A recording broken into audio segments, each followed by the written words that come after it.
उनको कोई चिंता थोड़ी है गाय बचाने की। उनको कोई चिंता थोड़ी है हिंदू महिलाओं की, जिनके नाम पे वो बार बार कहते हैं कि मुसलमान तो लव जिहाद करते हैं, उनको मार दो। एक जानवर को बचाने के नाम पे आप किसी इंसान को मार दे रहे हैं, और ये क्यों हो रहा है? ये सिर्फ बिना इस डर के जी सकता है वो अपर कास्ट, वो ब्राह्मण लोग भी हैं जो बिना डर के जी सकते हैं, क्योंकि जो सरकार है वो उन्हीं के फेवर में काम कर रहा है। कोई मुसलमान जो एक्चुअली टारगेटेड है वो तो अपनी बात रखने के लिए खड़ा भी नहीं हो सकता है, क्योंकि खड़ा होगा तो उनका घर गिरा दिया जाएगा। उसकी फूड हैबिट्स आपसे अलग है, उसकी लाइफस्टाइल आपसे अलग है, इस बात पर उसको एंटी इंडियन डिक्लेयर कर दिया जा रहा है, उसको देशद्रोही डिक्लेयर कर रहा है। कि ट्रेन में कोई अगर इंसान जा रहा है, लगता है कि मुसलमान जैसा दिख रहा है, तो उसके साथ छेड़छाड़ हो सकती है, उसका हरिसमेंट हो सकता है, उसको मारा पीटा जा सकता है। सीधा सीधा मतलब इसका यही निकल रहा है कि सरकार खुद देश के जुडिशरी को खत्म करना चाहती है। सरकार चाहती है कि जो इस तरह के प्रॉब्लमैटिक एलिमेंट्स हैं उनको संरक्षण मिले, उनको और ज्यादा एम्बोल्डन किया जाए, ताकि वो जा सके खुद जला सकता है उसको कार में। पुलिस जानती है कौन कर रहा है, सिस्टम जानता है कि कौन कर रहा है, लेकिन उनको पकड़ा नहीं जाता। चाय लग जाती है उनके फेवर में,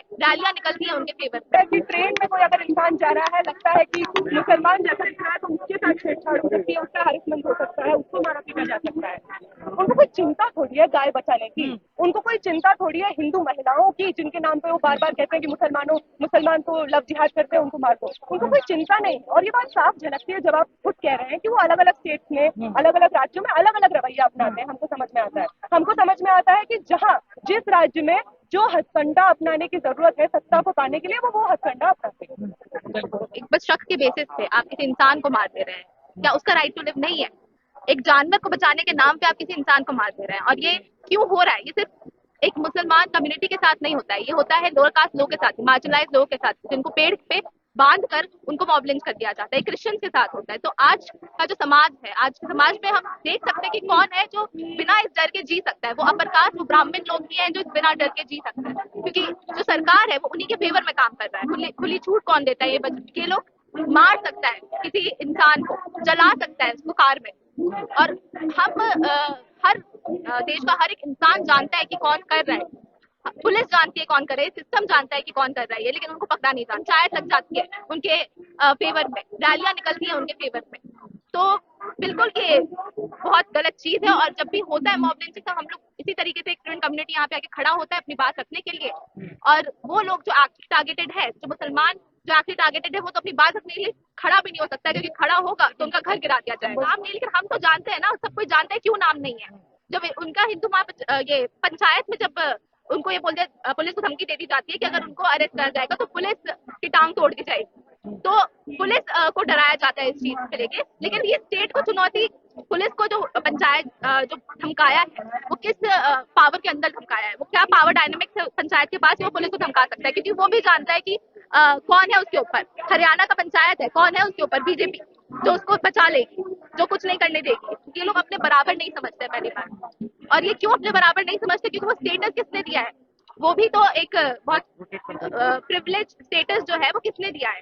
वो भी सरकार नहीं दिया है ना। वो खुली छूट जब देता है सरकार कि आप, उसके पास ना लॉ है, ना उसके पास कोई पावर होनी चाहिए कि वो किसी इंसान को मार सकता है, लेकिन ये खुली छूट सरकार जब दे देती है, तब वो पावर डायनेमिक क्रिएट करती है इस देश में कि कौन है ऊपर, कौन है नीचे तबके का इंसान। ये तो जब सरकार रोकेगी, जब सरकार इस पे वो लॉज बनाएगी एक डेमोक्रेसी की तरफ, सबसे लार्जेस्ट डेमोक्रेसी है इंडिया। तो हम लोग जब, क्योंकि हमारी डेमोक्रेसी में तो सेक्युलरिज्म शब्द लिखा है, लेकिन सरकार उस तरीके से काम तो करती नहीं है। तो जब सरकार काम करेगी उस तरीके से, तब बिल्कुल ये ऐसे केसेस कम होंगे। और ये 2019 के 2014 के बाद ही तो ऐसे केसेस बढ़े हैं देश में। उससे पहले तो काफी कम थे, अब तो काफी ज्यादा बढ़ गए। क्यों? बीजेपी आने के बाद ये केसेस बढ़ रहे हैं। कहा क्यों जा रहा है कि डंका बज रहा है प्रधानमंत्री का, अगर ये सब हो रहा है तो डंका बज रहा है तो इस चीज पे भी बजना चाहिए। वो जो जिस चीज को प्रोपेगेंडा के तौर पे देश के बाहर फैलाया जा रहा है, तो जब वही वेस्टर्न मीडिया जब ये मोदी को क्रिटिसाइज करती है, तब यहाँ पे उसको प्रोपेगेंडा बोल दिया जाता है। तो डंका, बीबीसी का डॉक्यूमेंट्री आप देखिए, जब वो बीबीसी का डॉक्यूमेंट्री आता है, तब उसको बैन करने का बात करा जाता है, तब उसको इंटरनेट से हटा दिया जाता है। तो डंका बच जरूर रहा है, लेकिन वही जब वेस्टर्न मीडिया, वही जब डियास्पोरिक इंडियंस जो है, वो जब सवाल उठाते हैं, तो यहाँ पे इंडिया में क्या बोला जाता है कि वो एक प्रोपेगेंडा है इस सरकार का। जाता है तो वोट के नाम पे करता है, लेकिन उसके बाद जब वो इन रूल आ जाते हैं, तब क्या करता है? कर्नाटक में क्या कर रहा है? हिजाब केस क्या था? मुस्लिमों को टारगेट वो करता है जब पावर में आ जाते हैं। जब तक वोट मांगना है तब तक तो बोलेगा कि सब बराबर, सब भाई बहन, लेकिन जब आ जाएगा पावर में, तब तो दिख जाता है उसका रंग। किस तरीके से वो टारगेट करता है माइनॉरिटी कम्युनिटीज को। एक सवाल है मैम आपसे कि देश के प्रधानमंत्री बोलते हैं और दरअसल वो लाल किले से कि महिलाओं का सम्मान करना चाहिए, उनकी सुरक्षा बड़ा मसला है। उसी दिन शाम में बिल्किस बानो के हत्यारों को छोड़ दिया जाता है। अभी कुछ दिन पहले कहा था कि मुसलमानों को मतलब भारत का सम्मान नागरिक की तरह देखना चाहिए, उसके खिलाफ बयानबाजी नहीं करनी चाहिए। तो ये हत्या जैसे मामले हो जाते हैं जहाँ जला के मारते हैं, तो जो वो कह रहे हैं कि उल्टा उसका उल्टा ही होना है देश में।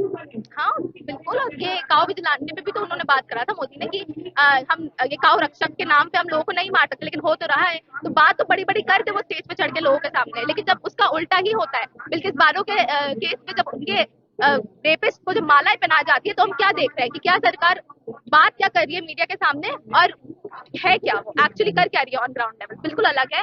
और ये कोई डाउट नहीं है इसमें कि कौन किसके साइड है, कौन इन सबको बढ़ावा दे रहा है। मीडिया कौन सा है वो, आज तक अगर आप देखते हैं ऐसे सारे मीडिया चैनल अगर आप देखते हैं तो वहां पे इसको बढ़ावा ही दिया जाता है। क्योंकि अब आप कोविड को देख लीजिए, कोविड में वो क्या मुसलमान को ब्लेम कर रहे थे कि वो कोविड फैलाया है देश में। तो मीडिया, कुछ मीडिया का फ्रेगमेंट है जो कि ये सरकार के हित में बात करता है, वो इस एंगल ऐसे केसेस को एक डिफरेंट एंगल दे देता है जो नफरत फैलाने का ही काम करता है देश में। 2019 में सरकार के री-इलेक्शन के बाद से एक एंटी मुस्लिम सेंटिमेंट तो हम 2012 से ही ट्रेस कर रहे हैं। तो एंटी मुस्लिम सेंटिमेंट तो 2012 से ही हम ट्रेस कर सकते हैं। और जो मुसलमानों के खिलाफ एक नैरेटिव क्रिएट करने की कोशिश की जा रही थी, सोसाइटी में उनको बदनाम किया जा रहा था, उनको इस तरह से एक एंटी इंडियन कैरेक्टर के तौर पर पेश करने की कोशिश की जा रही थी, वो सब तो 2012 से चल रहा है, जिस समय से बीजेपी सरकार अपने मतलब सत्र के लिए जिस समय से प्रमोशन में जुड़ी हुई थी।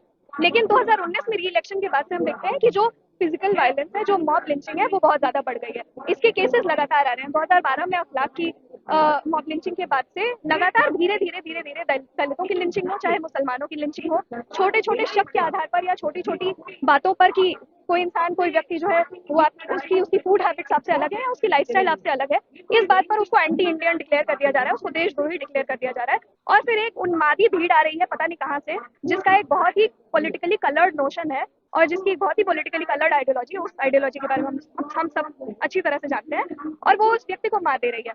तो एक्स्ट्रा जुडिशियल किलिंग्स जो है वो हो रही है इस समय, और इसका सीधा सीधा मतलब इसका यही निकल रहा है कि सरकार खुद देश के जुडिशरी को खत्म करना चाहती है।